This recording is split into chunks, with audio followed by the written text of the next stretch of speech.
And we are back. We have on the phone, Sheree, I'm so excited. I'm like shaking with excitement. You know, I lost a little bit of weight over the years. You know that. I lost about 80 pounds, and I did that by riding my bike and also listening to books on Audible, and so I probably listened to about 120 books or so in the last year and a half. And one of my favorite books that I just finished listening to was Fanatical Prospecting.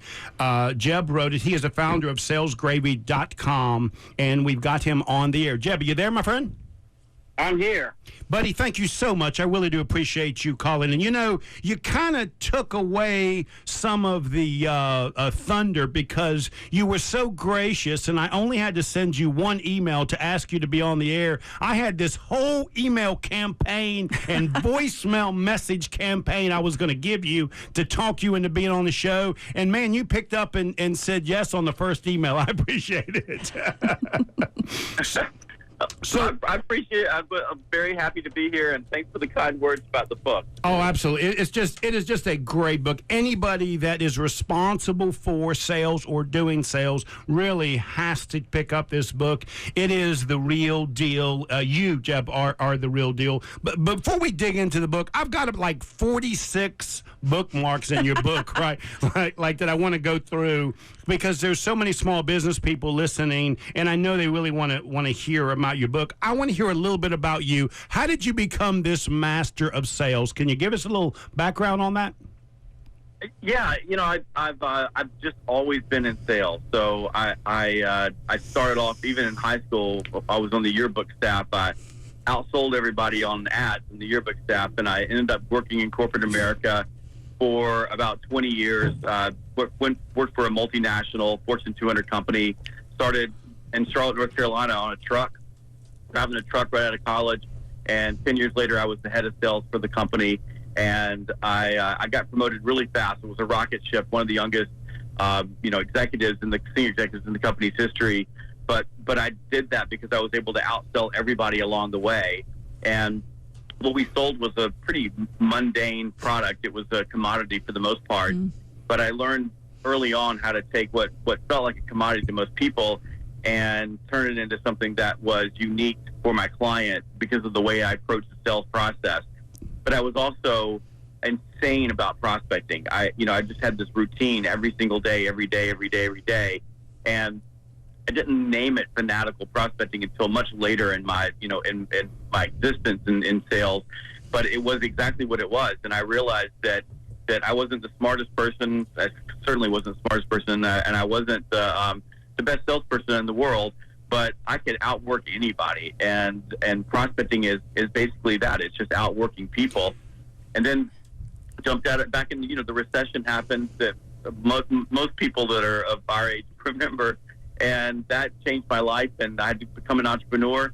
So I started a small company 12 years ago called Sales Gravy, and today we're a global sales training firm. In fact, when you sent me the email, I was in India with my clients there training, and I have people who work for me who are traversing the globe training, and wrote 10 books along the way, and built a pretty good practice on basically the only thing that I know how to do, and that is the sales stuff.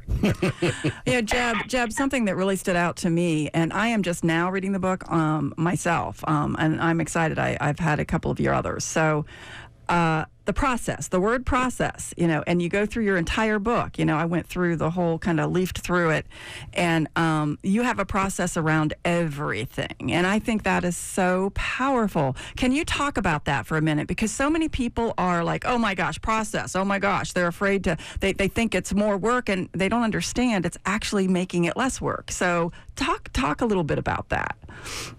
Absolutely. So I think that you've got two things. You've got processes and framework. Yeah. So you were in the last segment, you were talking about calling your existing customer base. And by the way, that is a form of prospecting. Yeah. The same reason people don't call their existing customer base is the same reason they don't call prospect. They're afraid, it's uncomfortable. They find they're afraid of rejection. And there's a process for calling an existing customer. Yeah. It's different than calling someone that you don't know. Mm-hmm. But that process is got to be systematic. So it's how you set things up. It's how you get things done. So I'm very open and clear about this with people who don't believe me, but most B2B salespeople, most entrepreneurs can get all the prospecting they need to get done in a day, in about an hour, every day, to keep the pipeline full if they just execute a systematic process that lets them be both efficient and effective. That means getting as much prospecting done as possible with the best possible outcome. I love that. See now, Jeb, that just lets you know how smart she is. She didn't even read the book, and she picked up right on what the key to it is. Oh, don't worry. I'm reading it. I love it. Hey, Jeb, I hope you don't mind if I quote you in my next book. So. Absolutely.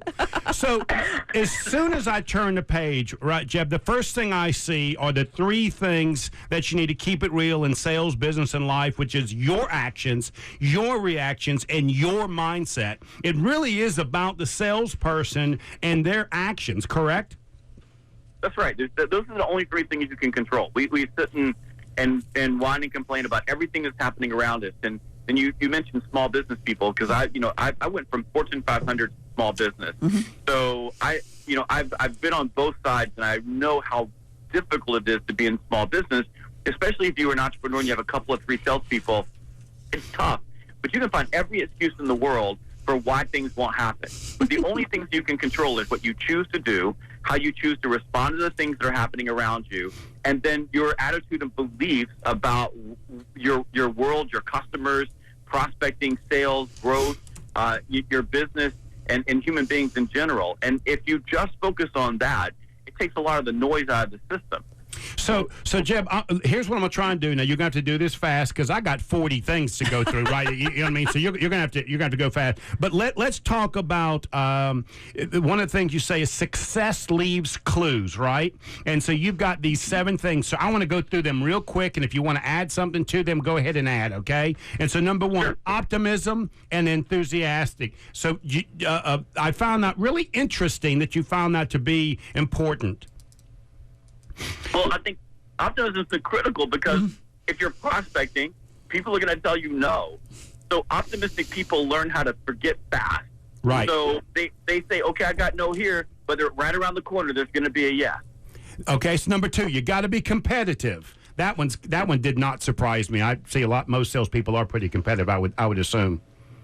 Well, yeah, and I think that if you think about it like this, what do competitive people do? When competitive people get knocked down, they get pissed off, and they get up and they say, "I'll show you." Mm-hmm. If you're not competitive and you get knocked down, you fold up like a cheap lawn chair and go away. Mm-hmm. And so then that brings me to number 3, which then surprised me again, which is confidence, which kind of goes back to number 1, right? Mm-hmm. I found that interesting that was important. Confidence is massive, and I'll tell you why. Because emotions transfer. Emotions are contagious. So in sales, or if you're calling your existing customer base, how you approach them is going to determine how they approach you. It's people respond in kind. And the most powerful position for a salesperson or an entrepreneur is that of relaxed, assertive confidence. Mm-hmm. Well, it's that whole mirroring aspect. The prospect's going to mirror how you behave, right? So, yeah. And so let me get to number 4. Again, Jeb, I know you could talk for 100 hours on each one of these, but I got 39 things for you, buddy. The next one is relentless. Now, I get that one, right? And we got to keep getting back up at it. So that one did not surprise me. Number 5 did surprise me. Thirsty for knowledge. So successful salespeople are continuing to thirst for knowledge. Yeah, I mean, look, sales is a skill position. It's just, I always say, the sales professionals are the elite athletes of the business world. Well, elite athletes are thirsty for knowledge. They take coaching, they take direction, they're practicing all the time to get better at the craft. And so the next one is the systematic and efficiency of what it is they do. Now, that I got from your book. That was one of the things that you sort of handed me. I was going to say softly, but Jeb, I don't think you're kind of soft at anything you do, right? So, but I do find that good, successful salespeople have this awesome discipline, and that's what I seem to get from this section here. Absolutely. There's efficient and effective as much as possible with the best possible outcome, and the only way you get there is systematic process. And what I explain to people is prospecting is not nuance, It is robotic. It is systematic. And the best salespeople, the very best salespeople, if you watch them, their routine, they do the exact same process every single day, every day, every day. Okay, now I got that, right? And I got that from your book. And then you throw me for a loop because then you give me number 7, which is you got to be adaptive and flexible. So now walk me through that. It makes total sense to me. I get it. I totally get it. Well, in the moment, right? And that's what I mean by frameworks. So I said systematic and frameworks. What a framework does, and we teach this in the book, so that, like the 5-step telephone prospecting framework. A framework gives you a process. It gives you a set of rails to run on, but it allows you to flex the context. See, because every call is not going to be the same. Every prospecting touch isn't going to be the same. Right. So, and the market change, things change. So as a salesperson, you need a set of frames so that you don't have to rethink the process every single time, but you also have to be flexible in context. Okay, great. So we're gonna take a break and we'll come back. But when we come back, we're gonna answer the question: to cold call or not to cold call. Jeb said it is a fine art of interrupting. So we're gonna find out about that. So hang with us, Jeff. We're gonna take a break and we'll be right back. You are listening to Local Biz Now. I am Joe Vagnone, and I am here with the founder of salesgravy.com, and he has written a book, Fanatical Prospecting. You need to read this book. If it's WSIC, your business matters. We'll be right back. Okay. I hope I didn't scare Jeb away. Jeb, are you still there, buddy? I'm still here. Okay, so here's the question. What is the fine art of interrupting? When I heard that, I loved it, right? Yeah, I do too. It was a phenomenal statement. Talk a little bit about that, because the truth is, the minute you say cold calling, their hands start to shake, and they get afraid of the phone. But when I heard you say art of interrupting, that didn't seem too offensive. That seemed like something I do quite often, right? You do. Yeah. Well, it's what we all do, and this I think this is the problem, is that, first of all, we've turned cold calling into a bad word, and it's not a bad word. Mm-hmm. It is just part of the process, and there are pure cold calls out there. But let's just go back to what Therese was saying earlier about calling your existing customer base. Mm-hmm. I watch entrepreneurs and businesses. I watch salespeople who have books of accounts who are afraid to call their existing base. I know, it's crazy. It's crazy. They're like, well, I don't want to be a bother, or I don't want to be too pushy. I don't want to be this. I want to be this. I'm like, yeah, you are too pushy. You are a bother. That's your job. You don't bother people. You don't interrupt people. So the same thing happens. So we conflate cold calling. Like, I got to call people I don't know, strangers, and you are interrupting strangers. And on the phone, it's an invisible stranger.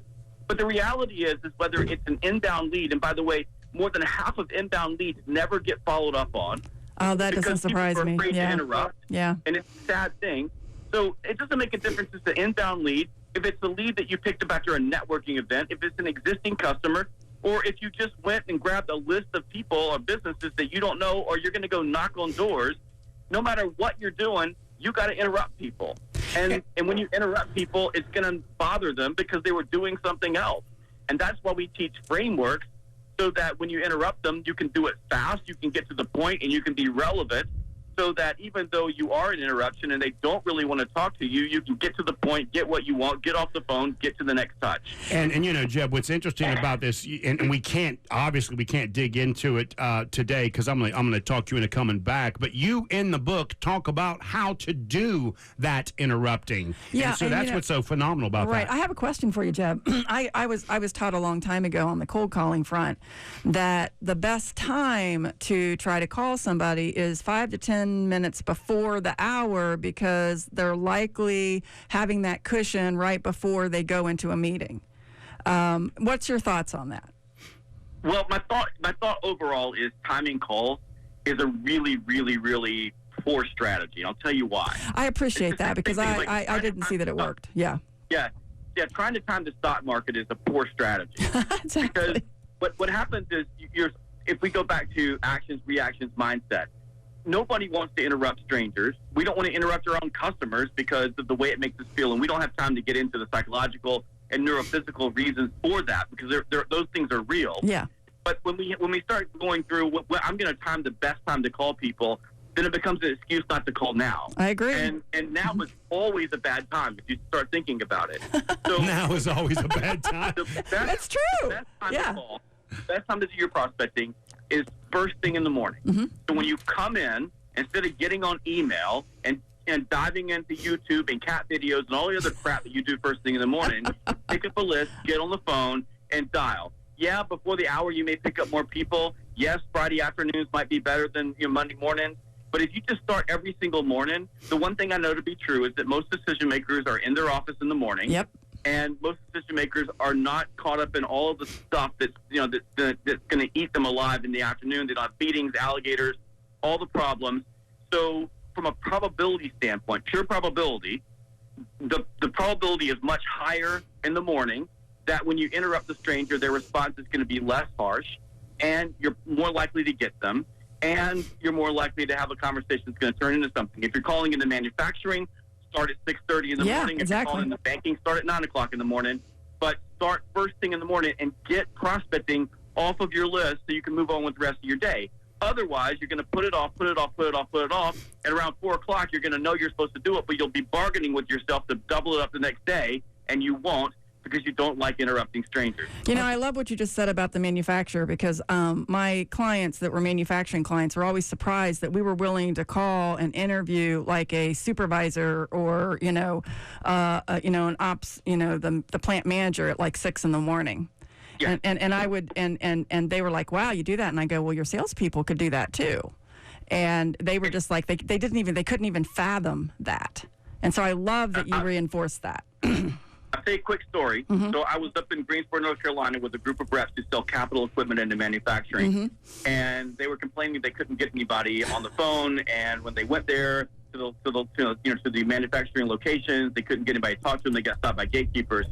So we were in a 2-day training, a Fanatical Prospecting boot camp. So I made them get up early the next morning. They complained, but we got up at 6:30 the next morning. We did a couple of drills, got on the telephone, and within 5 minutes, almost every single person in the room was having a conversation with a decision maker. I love it. And they were stunned. Yeah. They just couldn't believe it. And when I asked them, when are you typically making your calls? They're like, well, in the afternoon. I'm like, well, crap. If you're in manufacturing. You're either going home or you're out on the floor on the line, making sure things are working. Yep. You call manufacturing early while they're sitting in their office.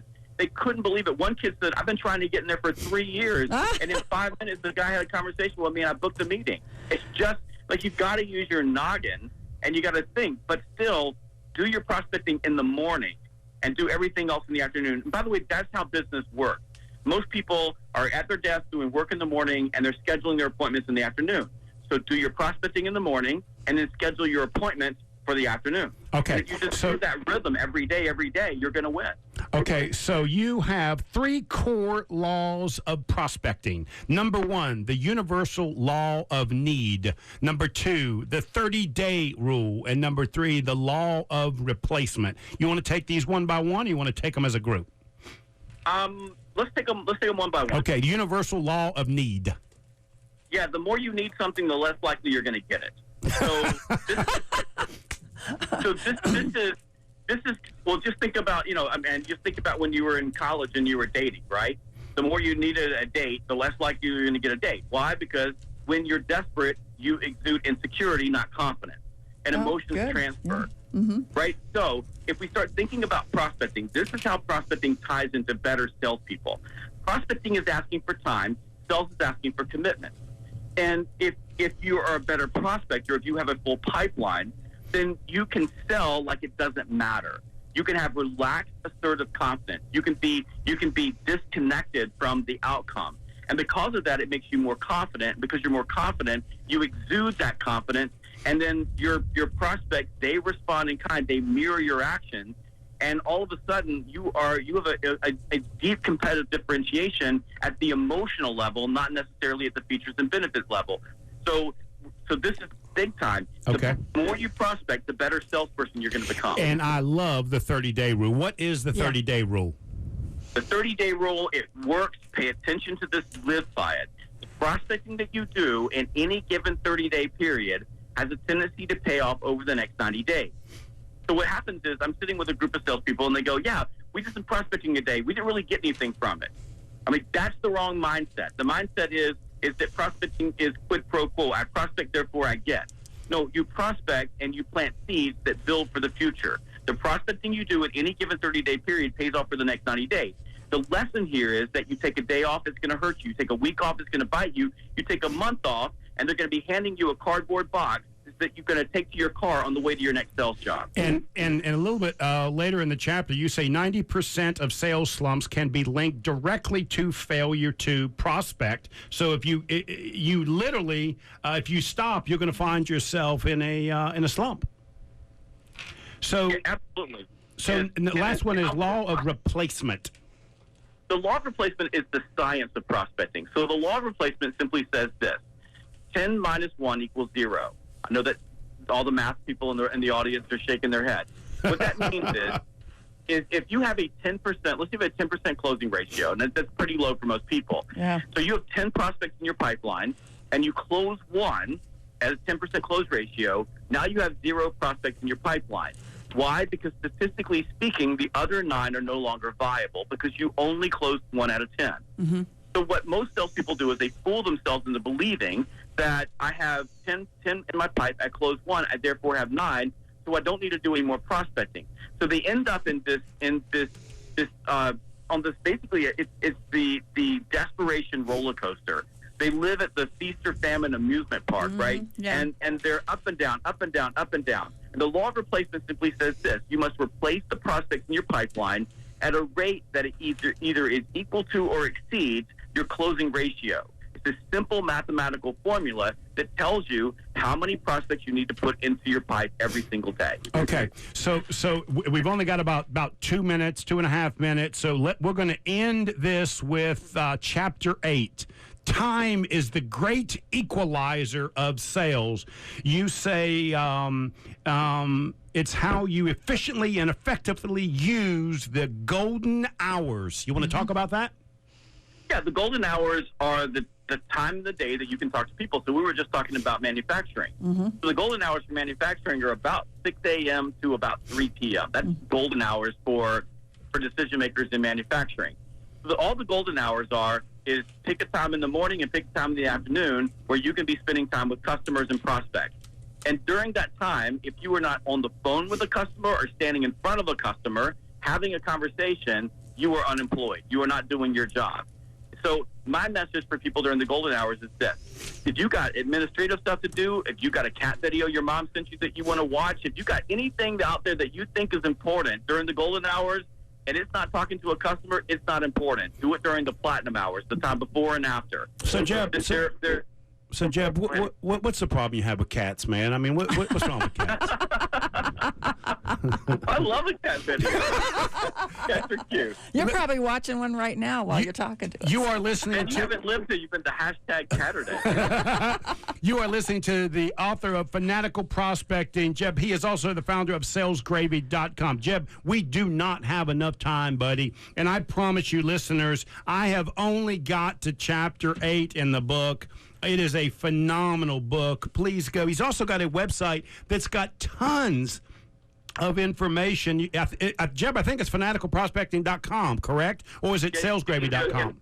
Yeah, you pick up the book. There's a code in there for fanaticalprospecting.com that gets you into more content. And salesgravy.com, we have thousands of articles, training programs, things available for salespeople. It's the most visited sales website on the planet. So I got to go. Come along and, I got to take it, Jeb. Jeb, thank you so much. Author of Fanatical Prospecting. You are the man, Jeb. You are the man. I'm going to get you back. I don't know what I'm going to have to do, but I'm going to have to get you back again, my friend. Thank you so much. Thank you. Thank you. You are listening to Local Biz Now. I am Joe Vagnone. If it's WSIC, your business matters. We'll see you next week.